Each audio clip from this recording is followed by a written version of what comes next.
pour l'instant c'est un triplé français. Nous en sommes aux 2/3 du parcours. Il y aura 2 médailles, c'est sûr, peut-être les 3 en or, en argent et en bronze. Les Français qui sont toujours en tête et le Canadien qui est juste derrière. On est dans le dernier virage relevé. Les Français qui sont bien dans le virage. Et c'est bon, puisque les Français vont en terminer. Les 3 Français vont être en tête tout simplement parce que Brady Lehman vient de chuter le Canadien. Et les Français, voilà, un triplé historique pour la France. On n'a jamais vu ça avec le champion olympique Jean-Frédéric Chapuis de Val Thorens. Le deuxième c'est Arnaud Bovolenta d'Arèche-Beaufort et le troisième Jonathan Midol du Grand Bornand. 1, 2, 3. Résultat historique effectivement puisque nous avons 3 Français sur un même podium aux Jeux Olympiques. C'est en ski cross. Jean-Frédéric Chapuis est sacré champion olympique devant 2 de ses compatriotes. Il y a Arnaud Bovolenta mais aussi Jonathan Midol sur la 3e marche du podium. Pour Jean-Frédéric Chapuis, c'était attendu parce qu'il est champion du monde en titre. Pour les 2 autres, c'est une énorme surprise parce que ces 2 garçons ne sont jamais montés jusqu'ici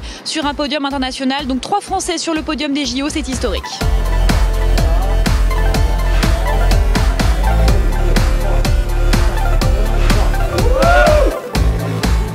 C'était pas facile, j'ai fait un bon début de saison, après j'ai pêché un peu physiquement mais c'était pour mieux revenir.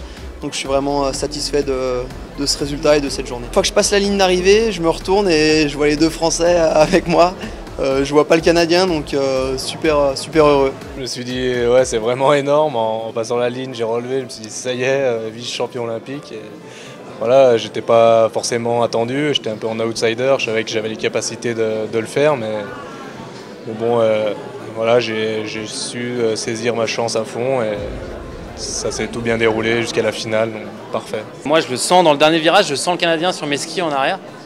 Et je le sentais, il était tout proche et justement, je prends le dernier saut vraiment au full gaz alors que d'habitude on se relevait un peu parce qu'on allait trop loin. Du coup, j'ai vraiment pris à fond.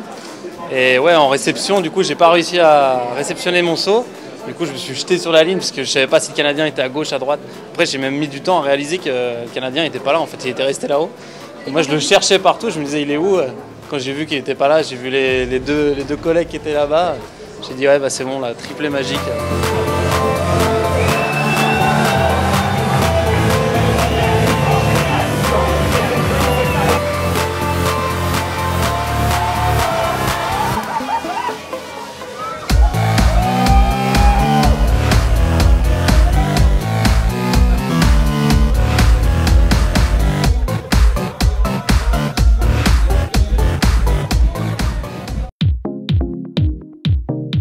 Marie Martineau qui ne doute de rien évidemment. Elle s'encourage, elle s'encourage de la voir. C'est parti pour Marie Martineau. Le premier saut, ce sera un cork five tail. Va-t-elle s'élever très très haut dans le ciel de Sochi? Oui, c'est pas mal fait. Peut-être un peu moins impressionnant que l'américaine. Le deuxième figure avec une double rotation bien réussie pour la française. Une nouvelle double rotation, mais ça me semble quand même un peu moins fort que ce qu'a fait l'américaine tout à l'heure. Ouais, un flip magnifique avec un saut périlleux réussi par Marie Martineau. L'une des dernières figures maintenant, c'est pas mal, c'est pas mal. La dernière figure, peut-être maintenant, elle va tout donner. Ouais, double ou triple rotation. Elle a fait impression avec cette dernière figure, Marie Martineau, et elle fait tourner les bâtons en l'air. Elle est ravie évidemment, elle est assurée de la médaille. Maintenant, de quel métal sera cette médaille? Médaille d'argent pour Marie Martineau. Allez, bravo. Malheureusement, c'est en dessous de l'américaine. 89 pour l'américaine, 85-40 pour Marie Martineau, qui ne sera pas championne olympique, mais qui décroche malgré tout une magnifique médaille d'argent. L'équipe de France olympique ne pouvait pas rêver meilleure fin de journée avec la médaille d'argent de Marie Martineau en ski halfpipe. La première médaille dans l'histoire du ski halfpipe français puisque cette épreuve fait son apparition seulement cette année. Marie Martineau, elle avait mis sa carrière en parenthèse pendant 6 ans pour s'occuper de sa vie privée. La voilà finalement 2 ans après son retour, médaille d'argent sous les yeux de sa petite fille de 4 ans et demi. Je vis littéralement un rêve, hein. J'ai beaucoup de chance, j'ai arrêté 7 ans de skier, je m'y remets, j'ai la chance de trouver les sponsors qui veulent bien m'accompagner, le coach qui veut bien y croire, la fédé qui veut bien me suivre. Je fais une saison de Coupe du Monde et je suis là et je fais 2 aux Jeux Olympiques. C'est juste, ça dépasse complètement tout ce que j'aurais pu imaginer. C'est incroyable, incroyable.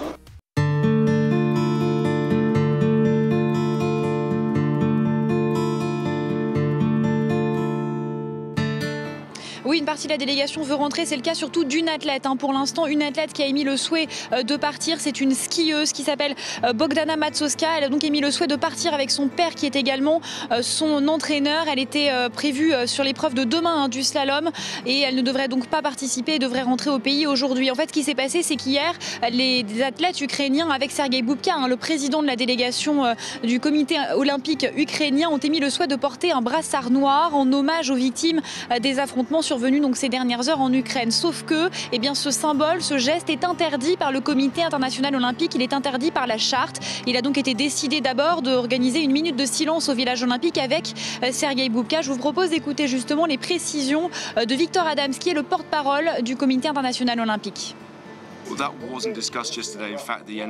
Le sujet a été évoqué hier avec le CIO pour savoir si les athlètes peuvent apporter leur soutien aux événements qui se passent en Ukraine. Ils ont finalement décidé en majorité que rentrer au pays n'était pas une solution. Sergei Bubka leur a dit qu'il fallait rester tous ensemble pour montrer l'unité.